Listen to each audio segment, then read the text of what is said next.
Gabby Logan has told how she was haunted for years by a chilling fear her son would die as a teenager.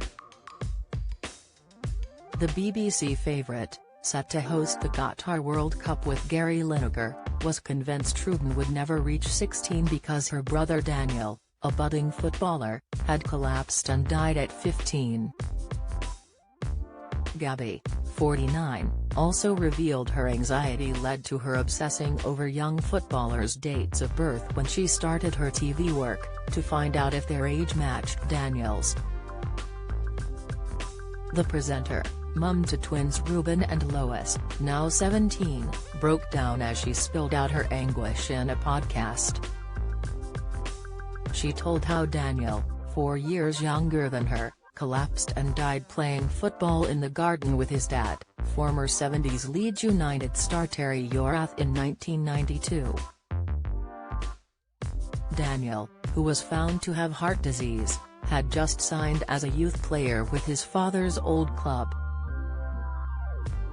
When my son was nearly 16, a few days from Daniel's birthday, I realized that I'd been worried about him not being 16 because Daniel never got there, she told podcast host Stephen Bartlett.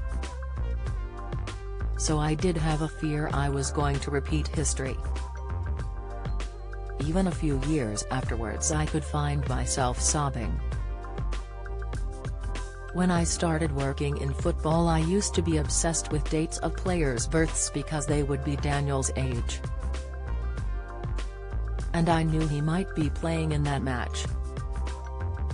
You wonder, what kind of player would he have been? I wonder if he'd have had a girlfriend by now, or met somebody he wanted to marry, or now I wonder if he'd have children. It took a therapist to help her to stop going through life fearing a tragedy was imminent. Gabby said, "There was a part of me that thought now terrible things can happen at any time. And I was almost waiting for that next thing. Then I had this therapist a few years later and she just looked at me and said yes, things happened." That was such a powerful thing to say because although another thing can happen, of course, it stopped me.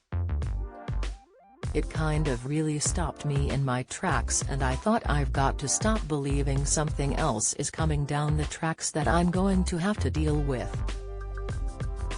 It wasn't me thinking I'm not going to cross the road because a car's going to come.